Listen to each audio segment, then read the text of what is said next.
There's a reason I call Fox state regime media, because what it does is promote Trump like North Korea-style propaganda.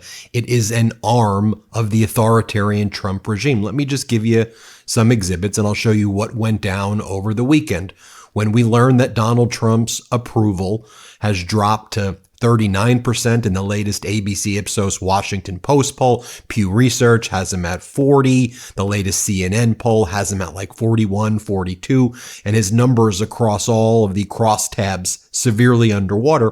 Fox has to kick into high gear to just promote the ultimate propaganda for Donald Trump. Now, one of the ways that they do this, and they coordinate together, is to basically use all of these appearances by sports teams that have visited the White House over the past few weeks. And Trump's coordinated this as like a massive propaganda effort.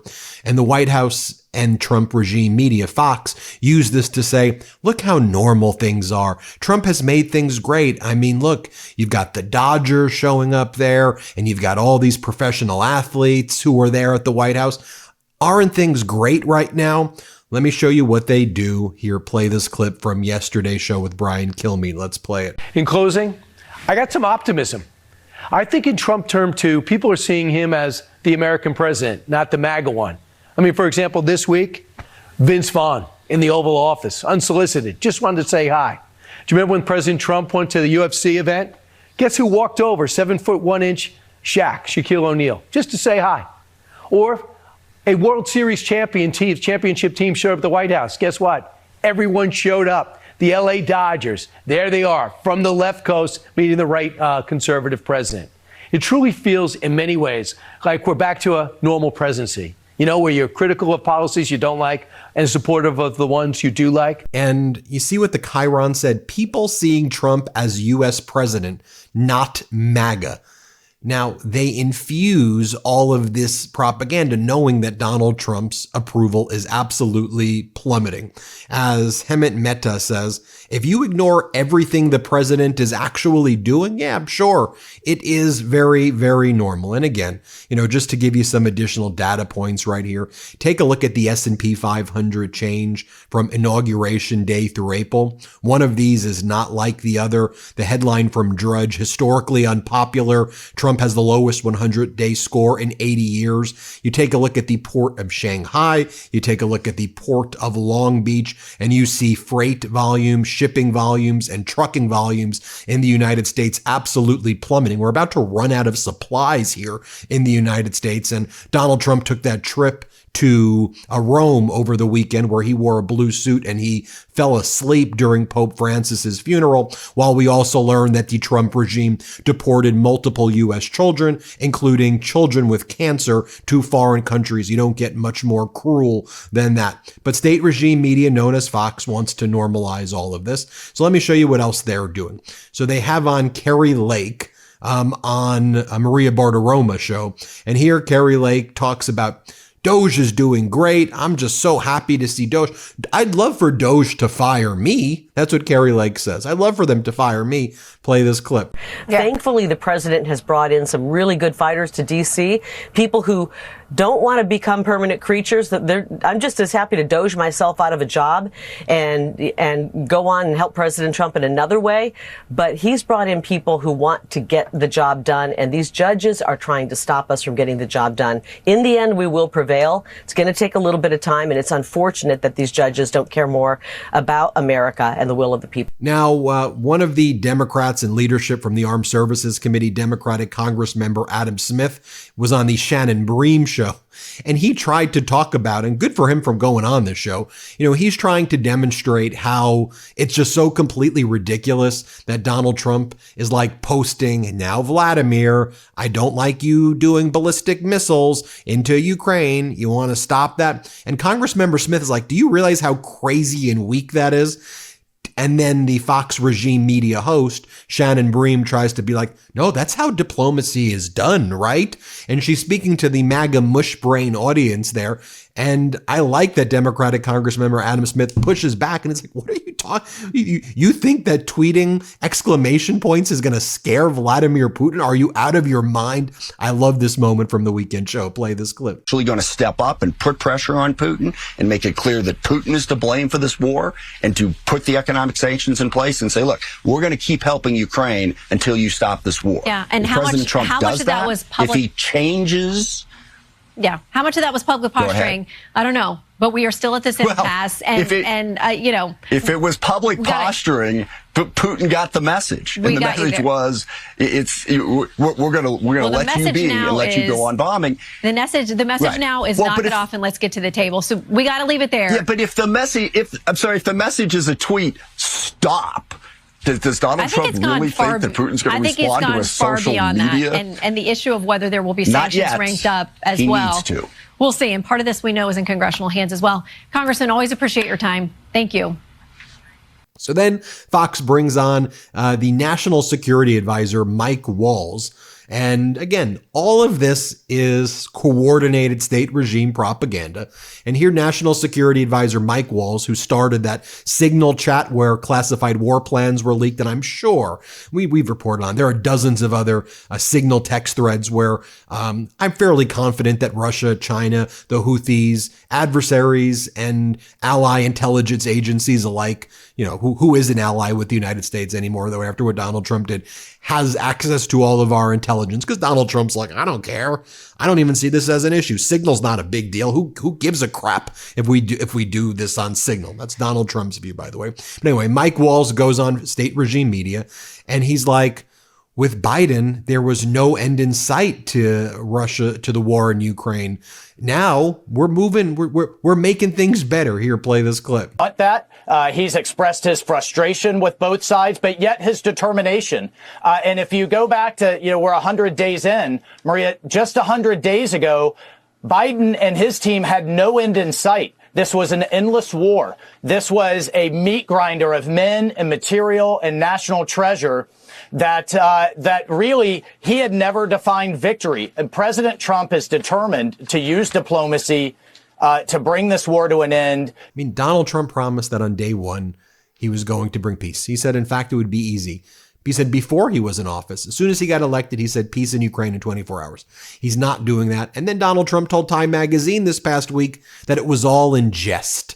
It was one big joke, that it's fake news if you took him seriously when he said that he was going to bring peace to Ukraine in 24 hours. He was doing a funny. It was a joke, he said. So now they're going with, but this is way better than Biden, really making the United States look utterly weak, trying to extort Ukraine with a minerals deal to steal their minerals. Trump's plan was to work with Putin, have Putin take over all of Ukraine, and Donald Trump steal Ukraine's minerals. Fortunately, Ukraine, through their courageous President Zelensky, stood up to Donald Trump. Europe has rallied behind Zelensky. They made Donald Trump look like the pathetic, vile piece of trash, cornered rat that he is. And now that Donald Trump's weak, he's flustered and he's flabbergasted and like, what do I do? What do I do? And weak, pathetic Donald Trump is squirming, doesn't even know what to do right now. And so that's where we're at. You have not made things better. Oh, Trump sending Steve Witkoff, a real estate guy with no diplomatic experience, to meet with Vladimir Putin 4 times and say, oh, I'm so glad to meet with you, Mr. Putin. I'm so glad to meet with you. Putting his hand on his heart, showing up without anybody from the embassy and not even knowing. In his most recent visit on Friday, if the interpreter who was in the room with him and Putin was even from the United States Embassy or a Putin interpreter, that's how amateurish this crew is right there anyway. So that's what Mike Waltz says about just 100 days ago, the war in Ukraine. Now, here's Mike Waltz over here talking about Hegseth. Maria Bartiromo says, so how's Hegseth going to replace all of these people who were leading the Pentagon? And watch what Mike Waltz says. Speaking. How's he going to replace all those people so fast? This is a media narrative that we are going to power through. What's that? How's he going to replace all of those people so fast? Maria, there's 20,000 people in the Pentagon. There is a record amount of generals. And the other piece there is accountability. We have had several general officers that weren't getting the job done and admirals get fired and get replaced, including our great new chairman, Raising Cane, who I just talked to last night. That's what that Pentagon needs. No one ever gets fired. There's never a sense of accountability. Now there is. And whether it's leaks or not getting the job done or failures in terms of procurement, acquisition, now you have a leader that's in charge. And I couldn't be prouder of Pete Hegseth. I know that you have talked about China. And you see, they try to make this all normal, right? You see Mike Waltz. Mike Waltz like, there's 20,000 people who work in the Pentagon. This is just the way things go. No, Mike Waltz. The chief of staff, like the deputy chief of staff, the deputy, all of the leadership is gone. And apparently Pete Hegseth is spending like 60% of his time wondering who's leaking information about him, polygraphing his own staff. He's got his own staff sitting there hooked up to polygraph machines and saying, I didn't say that. What a weird situation. Oh, he's spending $40,000 for makeup rooms for Hegseth. And he's like, I didn't do makeup rooms for $40,000. It's some of the most pathetic stuff imaginable. Then Fox brings on Senator John Kennedy, no relation to actual John Kennedy. Here's Senator Kennedy from Louisiana, who has it's like a fake accent. Go back and watch. This guy used to be a Democrat like 35 years ago. He then became a Republican and made up this fake accent that he does. We're like, well, everybody, which is not really his real accent. And here he talks about how I don't think Donald Trump is violating any court orders at all. Even though the Supreme Court ruled 9-0, they said facilitate. If Bukele doesn't want to facilitate, then Donald Trump did everything he was supposed to do. Here, play this clip. As am I. You have said that you will call out President Trump loudly if you think he is not following federal courts and the orders that they have. The Supreme Court has made some statements about what the administration should be doing with respect to getting Kilmer Obrego Garcia back from El Salvador. They've admitted that was a mistake. You've talked about them making a mistake with that too. But federal judge Paula Zinnes does not think this administration is complying with that order. Here's a little bit of her order from April 22nd coming down on the Trump administration saying there's been a continued mischaracterization of the Supreme Court's order. She's used the word specious. She said there's been willful and intentional non-compliance. Now, the president's legal team sees that order to facilitate and effectuate his return differently, clearly than Paula Zinnes, the judge, sees that. What do you think the Supreme Court meant, and do you think the administration's in compliance? I don't think President Trump has defied any federal orders. I don't know what these judges expect the federal government to do. Bukele has said he's not returning Mr. Garcia. Mr. Garcia is not coming back to the United States, ever. I don't think the federal courts can direct the executive branch to go in and try to take Mr. Garcia by force. You know, Senator Kennedy, MAGA Republican Senator Kennedy, I don't think it works that way. Donald Trump, by the way, said that he never even asked Bukele. And Donald Trump said that when he read the 9-0 order in the Supreme Court, he didn't read it. He was told by his people that he won 9-0. He lost 9-0. There have been no steps taken to facilitate the return of Obrego Garcia. Even a Trump-appointed judge in Maryland in a different case ordered the facilitation of the return of another migrant who Donald Trump sent to a concentration camp in El Salvador. We're going to see orders like this pick up across the country right now. And so, yeah, your legal analysis, not spot on. And Donald Trump does have the ability to facilitate the return. And we don't have the right to take people without due process and throw them into concentration camps. May I just show you one more thing here? Because I just think it's utterly ridiculous.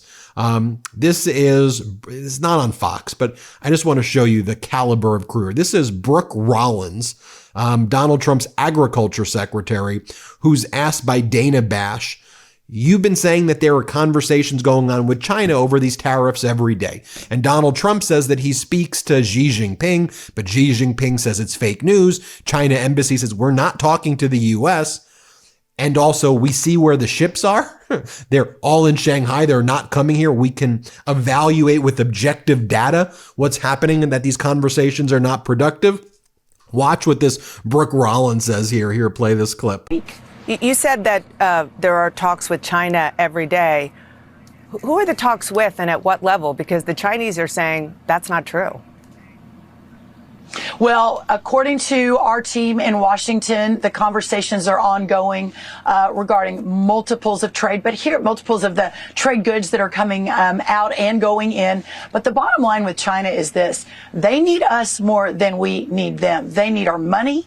They need our markets. They need our consumers and all of the above. So the president has been, I believe, exactly correct. I mean, he is the ultimate deal maker. You know, it's a time where we've got to hold China accountable. And in agriculture, year upon year, decade upon decade, our goods have been taken advantage of. The trade disparity, the non-trade tariffs on top of the tariff numbers are insane, whether it's Argentina or China or Brazil or the UK. I could go. Well, according to our team in Washington, the conversations are ongoing regarding multiples of trade.